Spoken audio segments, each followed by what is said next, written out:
So Alan Dershowitz says there is no client list. However, there's some sealed files with some big names. And guess who is going to release it all, or supposedly, or could?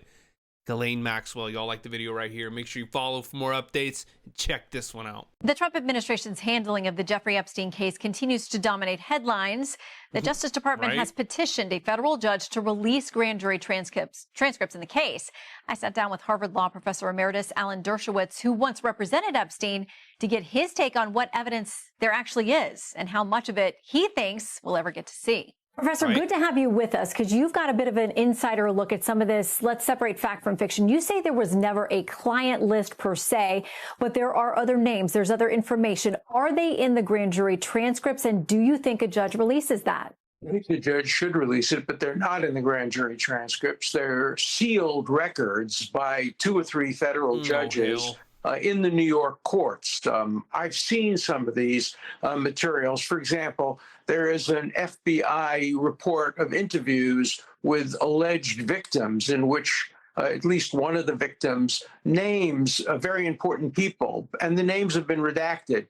I know some of the names from my investigation. For example, George Mitchell, the former senator, Bill Richardson, the former ambassador to the UN, Ehud Barak, the granddaughter of Jacques Cousteau, were all accused. Now, whether any of these people actually did anything wrong, we don't know, because we know there have been many, many false accusations. For example, a woman named Sarah Ransom filed an affidavit, and it's probably in the record, and it's probably been sealed, in which she accused Bill Clinton, Hillary Clinton, Donald Trump, Richard Branson of having with young people, and she said she had videotapes of this. And then after an investigation, she admitted she made up the whole story, and yet the affidavit still remains in the court record. So we have to be very careful to distinguish true accusation from false accusations, and I suspect the courts will be sensitive to that. They will not want to just produce the names of people who have been falsely accused without also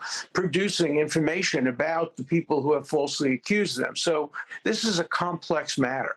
Yeah, like you said, all of those names out there could be completely innocent of anything, but it's possible that they were mentioned somewhere along the line. So just to be clear, what they've asked for, the Trump administration, those grand jury transcripts, they're separate from other information that you say is sealed. Would that have to be a separate request from someone else in order to get that information you reference?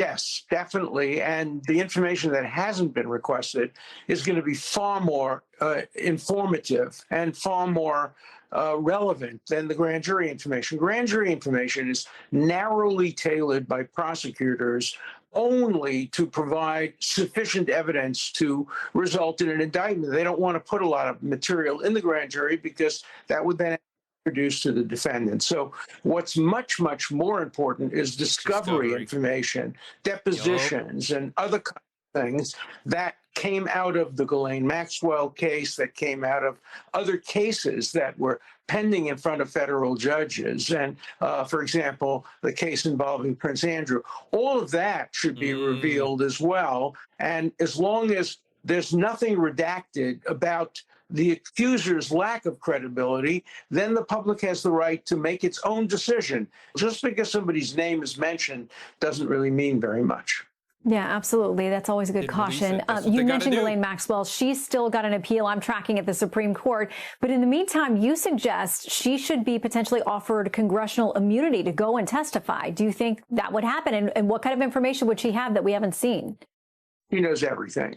She is the Rosetta Stone. She knows everything. She arranged every single trip with everybody. She knows everything. And if she were just given use immunity, she could be compelled to testify. I'm told that she actually would be willing to testify, and there'd be no reason for her to withhold any information. So I don't see any negative in giving her the kind of use immunity that would compel her to testify. So she ought to be summoned in front of a congressional committee.